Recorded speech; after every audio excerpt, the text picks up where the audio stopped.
Some common forms of e-commerce are as follows. M-commerce is mobile commerce. Okay, as we have E for electronic, here we have M for mobile. Mobile commerce is the buying and selling of goods and services through wireless handheld devices such as smartphones and tablets. So, especially when we are using our mobiles, our smartphones, our tablets, then it comes under M-commerce. As a form of e-commerce, M-commerce enables users to access online shopping platforms without needing to use a desktop computer. No need of going on to a laptop or a desktop PC and then only you can shop. No, you can do it from your mobiles also. Some of applications of m-commerce are mobile banking, ticket booking, e-bill payments, online auctions, stock market trading, right?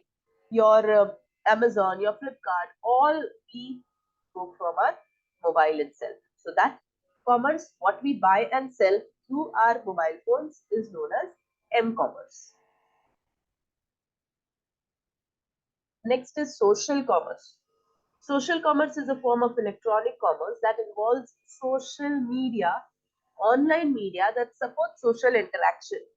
Okay, now many a times you get advertisements on Facebook, on YouTube. Now many courses are being delivered from YouTube, right? So if you want to opt for that particular course, click on the link and you'll be able to do the course, correct?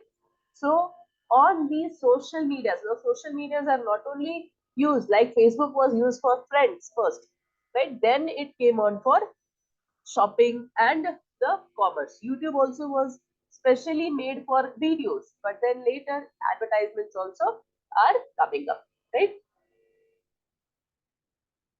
It enables shoppers to get advice from trusted individuals, find goods and services, and then purchase them. Now, who has recommended that particular advertisement? Okay. Now, on your Facebook, on your story, if you have your friends who are doing certain business, right? So I recommend them that they are good, and the product what you get are good. Okay, so because of this, what happens? I trust the individuals, I trust my friend, and then I can go for the shopping, right? I can go for the goods or products what they are providing. So here I get an advice from a trusted individual. That is very important here in social commerce. The social networks that spread this advice have been found to increase the customer's trust in one retailer over another, right? We had Geo or Amazon, something like that. We had one message which was being circulated all over all the groups in WhatsApp, right? So if I am sending it through the WhatsApp to my friend or to a particular group, what happens is, yes, this person has seen what goods are there, has experienced the good quality, all those things, and then they are recommending the products for us. Okay, so what does that mean? It spreads the advice, spreads the good advice for that particular product, and that what increases the customer's trust. Okay, social commerce is the use of networking websites such as, now which networking websites are involved in this social commerce are Facebook, Instagram, Twitter. Okay, and you have WhatsApp also, which is being used for shopping, wherein all the photos of that particular product are given and you are being told to select one, give the product number, and the product will be delivered to you. Okay, the success of a social commerce campaign is measured by the degree to which consumers interact with the company's marketing through retweets, likes, and shares. Okay, for simple example, when I am downloading certain app from a store, okay, that time what will I see? What are the reviews? How many likes? How many downloads are being done? Okay, so this gives me a view that this app is good. The same way, the product or the retailer is good. How will I say that? I should see the likes, the shares, and the retweets which are being provided for that particular product by the consumers. Okay, this is how social commerce is done. Not only mobile, is used, but social medias are used to do the shopping or convey the commerce.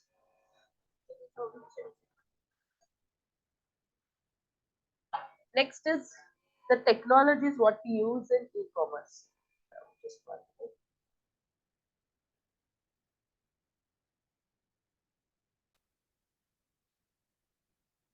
You just see this video. Hello दोस्तों, आज हम पढ़ेंगे e commerce. तो चलिए शुरू करते हैं। Can you listen तो to ई the कॉमर्स की audio? फुल फॉर्म हम जानते हैं, इसकी फुल फॉर्म होती है इलेक्ट्रॉनिक कॉमर्स। तो पहले जानते हैं कि कॉमर्स क्या होती है। देखिए, कॉमर्स क्या होती है, जब कुछ भी हम प्रोडक्ट खरीदते हैं या कोई भी हम प्रोडक्ट या गुड्स हम बाय करते हैं या उसको हम सेल करते हैं या कोई भी सर्विस हम लेते हैं या देते हैं, वो सब कॉमर्स की श्रेणी में आती है। तो कुछ भी ट्रेडिंग करना, वो सब क्या है, एक कॉमर्स है। तो और अगर हम उन सबको इलेक्ट्रॉनिकली करेंगे तो वो क्या है, एक इलेक्ट्रॉनिक कॉमर्स है। तो इलेक्ट्रॉनिक कॉमर्स क्या है कि buying and selling of goods and services, खरीदना बेचना गुड्स प्रोडक्ट्स या किसी सर्विस को ओवर इलेक्ट्रॉनिक नेटवर्क पर। इलेक्ट्रॉनिक नेटवर्क जैसे कि इंटरनेट पर, वेबसाइट के थ्रू हम खरीदते हैं, तो वो सब क्या होती हैं, वो सब इलेक्ट्रॉनिक कॉमर्स की श्रेणी में आती हैं। जब हम इंटरनेट के थ्रू हम कुछ भी खरीदते हैं, बेचते हैं या कोई सर्विस लेते हैं या कोई सर्विस देते हैं, तो वो सब क्या होती हैं, वो इलेक्ट्रॉनिक कॉमर्स की श्रेणी में आती है। तो वो क्या सब क्या है, इलेक्ट्रॉनिक कॉमर्स है। तो दूसरे शब्दों में कहे तो इलेक्ट्रॉनिक कॉमर्स क्या है, एक मीडियम है, is a medium of trading for goods and services between buyers and sellers. और ई कॉमर्स क्या है, is a paperless exchange of business information. ये सबसे इंपॉर्टेंट है। देखिए, हम कॉमर्स करते हैं, उसमें हम पेपर्स का यूज़ करके करते हैं, ठीक है ना। तो ई कॉमर्स में क्या है, पेपरलेस एक्सचेंज। जब भी हम ई कॉमर्स करेंगे तो पेपरलेस, सब कुछ ऑनलाइन, बिना पेपर के, इलेक्ट्रॉनिकली पेपरलेस एक्सचेंज करते हैं। Paperless exchange of business information using EDI, email, electronic funds transfer etcetera. तो e payment system are widely used in e commerce. E payment system, जब हम ई कॉमर्स के through हम कुछ भी खरीदते हैं, यानी कि किसी वेबसाइट के थ्रू हम खरीदते हैं या कोई प्रोडक्ट खरीदते हैं, तो हम ई पेमेंट सिस्टम का यूज़ करते हैं। यानी कि अगर हम वैसे कोई सामान खरीदेंगे फिजिकली तो हम उसका पेमेंट करते हैं, और वैसे ही अगर हम ऑनलाइन हम कुछ खरीदेंगे तो उस समय हम जो सिस्टम यूज़ करते हैं वो ई पेमेंट सिस्टम कहते हैं उस सिस्टम को। Consumers can find what they want to buy and purchase it easily. देखिए, ई कॉमर्स की हेल्प से कंज्यूमर क्या करते हैं, आसानी से कुछ भी परचेज कर सकते हैं, कुछ भी खरीद सकते हैं आसानी से। And consumers are generally more willing to make purchase if purchasing process is easy and immediate. मतलब कंज्यूमर्स जो हैं ज़्यादा इच्छुक होते हैं परचेज करने के लिए, अगर वो परचेजिंग प्रोसेस को हम आसान बना दें और एक दिन से हम परचेज कर लें, तो कस्टमर जो हैं ज़्यादा विलिंग होते हैं, ज़्यादा इच्छुक होते हैं कोई भी प्रोडक्ट खरीदने के लिए। तो ई कॉमर्स में हम किसी भी प्रोडक्ट को आसानी से, हम घर बैठे बहुत ही आसानी से हम खरीद सकते हैं। ठीक है दोस्तों, तो थैंक यू दोस्तों। हम नेक्स्ट पढ़ेंगे types of e commerce. Right? Electronic commerce signifies the implementation draws on technologies such as which technologies they are using for going for commerce is mobile commerce, electronic fund transfer, supply chain management, internet marketing, online transaction processing, electronic data interchange, inventory management system, and automated data collection system. Right? So these are different kinds of technologies what we use for getting e-commerce. Especially in here, EDI is explained. Now, what is EDI? EDI is electronic data interchange. I am interchanging the data electronically. Okay, we'll just go through this video. Does your company take part in supply chain processes? Yes? Then you know that it is very easy to lose control of the entire document flow and how important it is to have real-time access to reliable information regarding the delivery process. Traditional methods of communication can become unstuck. Disputes can occur concerning product coding, data quality, or period of delivery between supplier and buyer. Also, LSPs often receive no information regarding collection and loading time or load capacity, product specifics, etc. And the buyer has no idea if the goods were packed and sent or even about the planned date of delivery. In addition, he may not have any information regarding delivery status. No one is perfect. Manual data entry can result in erroneous documents. Even invoice totals can be incorrect. Invoice creation and delivery can delay payment date and receiving money to buy raw materials. Paper documents can become lost, and searching for reliable information can be quite difficult. In a case where a supplier is being financed by a financial institution, several other paper documents and applications also have to be submitted. How to handle these processes? Comarch EDI is an IT platform which optimizes data exchange and management as well as improves B2B communication. All processes in the supply chain are dealt with on one platform, and all partners engaged in transaction realization have access to data in real time. Your company is assured high data quality and its fast and secure transmission. E-archiving enables easy access to documents. Comarch EDI is a flexible and scalable platform adjusted to individual requirements. It enables B2B communication with other business entities around the world. It is a cloud-based platform, which means easy access and no extra cost for purchasing unnecessary infrastructure and hardware. Benefits for your company? Cost reductions, as well as faster and secure data circulation, efficient communication with all partners, and the supply chain optimization. Comarch EDI, one easy-to-use platform for all business partners in the supply chain. Join thousands of... Right? So in short, you might have understood what different things we are going to see and how EDI is important. Okay, we have seen lots and lots of papers which are being managed by the companies, by the business people. Okay, so if one paper is lost, it might be a check with a huge amount. If that is lost, a big loss is being made by the business, correct? So instead of those, instead of papers, instead of check, what we are going to do here in EDI is interchanging whatever data you have. It might be a receipt, it might be your check, it might be your payment, everything done electronically. Okay, that is what the motto behind EDI, and this EDI is enhancing paperless exchange. Okay, previously it was using papers and now the process has become paperless. EDI is electronic interchange of business information. Whatever business information of what I want to exchange using a standardized format. Okay. Now this EDI has a particular format in which you are supposed to send the data. As you have your email, email is also having a standardized format. First, you need to give the to whom address, which person you want to send.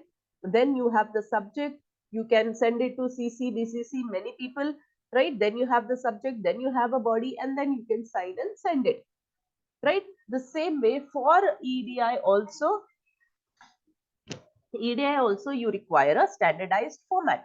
Then a process which allows one company to send information to another company electronically rather than on paper. What EDI is helping for? Sending the information electronically. Okay, now it might be an order what I need to place. Instead of writing on a paper, taking a print and sending it, I can directly send the soft copy to the particular business person. Now, business entities conducting business electronically are called trading partners. The partners who are engrossed in this interchange, right? So they are trading partners. Many business documents can be exchanged using EDI. Two most common documents are purchase order and invoices, right? These two. You, for each and every business, this is required for your business, right? Purchase order, I need to order for what products I want, and then I have to give the payments in the form of invoices. It is computer to computer interchange of strictly formatted documents via telecommunications and physically transported on electronic storage media. Can you see, this is one company and this is the other company? Okay, they both are connected through a connection, okay, or I can say it as through EDI. Now, most probably the desktop PCs or the laptops should be there with both the companies, the trading partners, and they should agree for EDI. Okay, they should agree that I am going to use EDI and you also have to use EDI. If both the partners are using EDI, then only this is possible. Okay. Now, whatever we are sending strictly has to be in a proper format which has been given, which has been standardized by the EDI people. You cannot write anything, you cannot write weird things, you cannot send any orders anyhow. No, because the other end will receive the correct format what you want to send. Okay, that is what a very important aspect in EDI when you are using it. Okay, EDI is electronic data interchange, plus it is also called as paperless exchange. Now, next topic is e-governance. We have seen how shopping, how business are attached or interconnected with e-commerce. One part of it, one part of e-commerce or electronic, we can consider it as e-governance. Okay, whatever governance, what you call it as governance, is the government processes. Now we are bringing all the government processes in an electronic form. Okay, it signifies the implementation of information technology in the government processes and functions so as to cause simple, moral, accountable, and transparent governance. Okay, what is the motto behind making the government as e-governance? Is if I want, now previously what, as we started with Aadhaar cards, right? So it was a huge line, it was a huge rush for taking out those Aadhaar cards, correct? Your photo, your scanning, your eye scan, your all those things had to be done. It was time consuming, plus we had to sit there in the queue and lot of chaos, right? But now what has happened, the sites are being provided, just give your information on the site, upload your photos, whatever is required, and then you can get your Aadhaar cards, right? So because of the e-governance, what has happened, the work has been very simple. If I want some government, if I want some Zilla Parishad work, I need to go for many times. It's not that just I go for once and the work is done. No, I need to go for many times repeatedly, and then I can imagine, yes, my work can be completed, right? But here, with the help of e-governance, everything is simple and it is up to the mark, correct, according to the moral, accountable. Yes, because I am giving all my information to that particular site. That site will save my information, and it is transparent also, because whatever is happening, I I don't know where is my Aadhaar card. Okay, I had been to a particular center and I had given all my information. I have a receipt, but still yet I did not get the card. Okay, so what exactly is happening? Why it is delaying? All these things I can see through the website, whether it is in process, whether something has gone wrong or some other information has to be uploaded. All those things are transparent to us because of e-governance. Okay, understood these 3 points? Okay, then basic purpose of e-governance is to simplify processes of all. Who are involved in these processes? Government, citizens, businesses, etc. Okay, and it can be at national level, state level, or local levels also. So what are we going to do? The processes which are involved with the government citizen or government business people are being simplified, okay, because of e-governance. Hence, e-governance delivers smart government. Now, what is the full form of smart? Simple, moral, accessible, responsive, transparent government. Okay, because of e-governance, we have the adjective called as smart for our government. Now, what are the advantages of e-governance? Reduced corruption. Yes, now reduced corruption is, we'll just come through a school, right? uh, there is certain scholarship which is provided by the government to the people, to the students, okay, that particular government school students. And what is the amount? how much percentage is being given, all that information is being provided on the website. Okay, and if the person in charge in the school is giving less amount, then that corruption can be reduced, because I can show him from the website that this was the amount which was to be given and you are not giving it. Correct. So because of e-governance, what happened is, I, as a consumer of that particular scholarship, I have known this was the amount to be paid. Government is paying this much amount, and the person in charge is not giving that. Okay. So what is e-governance doing? It's reducing the corruption. Next is high transparency. Yes, the things, the notifications what government has to give it to the public are giving it through the government sites.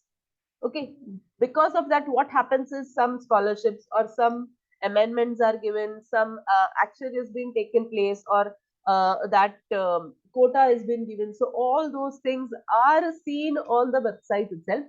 Because of that, transparency from my point of view to the government point of view is high.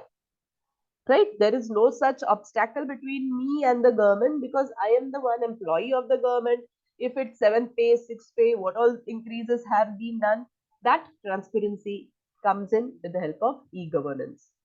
Next is increased convenience. Instead of me going to the centers, going to the government offices, instead of that, I can just sit on my PC at my home, and I can go through the site and get the information, right? So increased convenience. Next is direct participation of constituents. Whatever, if I have certain queries, if I have certain complaints, I can directly give the complaints onto the website itself, rather than going on to the person and giving the complaints. Okay, so because of this, what happened? Participation took place. Okay, direct participation is being considered in e-governance. Then reduction in overall cost. Okay, now what this cost or overall cost considered is your papers, your postage, your stamp, your different stationaries. Okay, this cost is reduced. Now, if you say, if you consider, I want to, like Aadhaar cards. Okay, just take the example of Aadhaar cards. I had to submit so many documents, right? I had to take the xeroxes of it, and then I had to submit it at each and every center, all those things. So instead of that, what happened? My cost increased. But if I am just providing my soft copy, no need of the cost, right? I considered it from myself, but from government, there also they are tend to lose certain papers, right? So they also need stationery, they also need certain machineries to come up to that particular, or to get the information what they want, right? So that stationery cost, that machinery cost, all those things, cost was increased. But because of e-governance, the cost is reduced. Last is expanded reach of government. Right now, it's not that I have a local level government, but they can talk to a state level government, or they can also reach national level government also, right? So as we have central government, national government, state governments, right? So there is no such uh, limitation for the governments to contact each other. Okay, they can reach any government as they want. Needs, challenges, and needs. This is just consumer, government, and consumer. In this diagram, it is shown. Access to information, customer is accessing the information. Okay. Shared services, whatever services which are shared, it has to give the information, and that is need that participatory process should be there. Everyone should be participating in it. Online forms and permits, yes, this is the need. And then integrated offices and operations, yes, this is also a challenge what we are supposed to come up with, office and operations. And then citizen should be friendly or portal. Now what here is, if I have online forms, then it should be friendly, so that the people should know, the citizen should know how to fill it. Then business opportunities and level playing fields. Okay, these also are the needs of the customers. If I am giving my website, it is trust of the consumers, okay, or customers, if they come, like, share, all those things. It is accessible for 24/7, so it is very easy to use. One stop shop you can go for. Confidentiality, it is being considered. Okay, infrastructure, I need to make it as a challenge, and data security verification and validation is also one kind of challenge which has been uh, there for e-governance. Okay, these are the challenges which are being taken care of by e-governance. These were the needs, and they have come across to the needs. Okay, now we have 4 different types of e-governance. First, G2C, G2B, G2G, and G2E. G2C is government to citizens. Okay, there are certain issues considering the citizens. Now, if I am a citizen of Maharashtra, right? So Maharashtra state government has certain rules, has certain regulations, certain things are being given for his citizens. Okay, so that contact, that information is been providing to the citizens, that is being considered here. Okay, G2C. Now, what citizens have to take care of? Taxes they need to pay, regulations they need to see, your RTO acts and all, motor vehicles, yes, that also you need to take care of, and tourism, etc. Right? This is what considered with citizens. Next is G2B, business. Taxes for business, yes, they need to give. Contracts, what they are making. Supplier offerings, what they are giving, and etc. These are considered in business. G2G, governments, shared services, fund transfers, contracted services, etc. Right? Government to government, now local government to state government. Okay, this can be there. Government to employee, the employees which are working for government organizations, their benefits, their records, their opportunities, etc. are being dealt with G2E.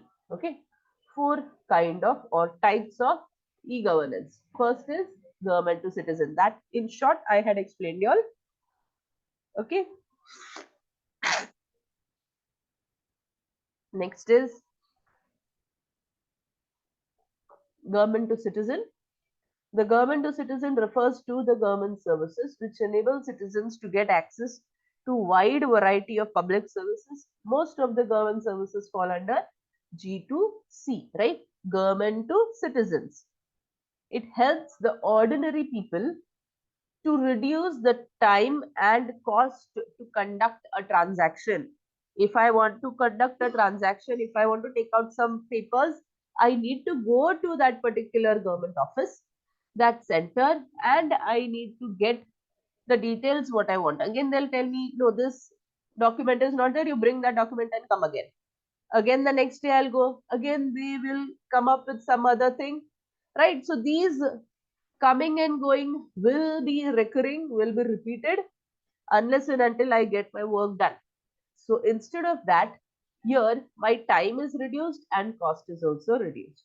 Okay, a citizen can have access to the services anytime and anywhere. From anywhere, I can access the e-government websites. Furthermore, many services like license renewals and paying tax are essential in G2C. It also focuses on geographic land barriers also. Okay, I think I will continue it in the next lecture.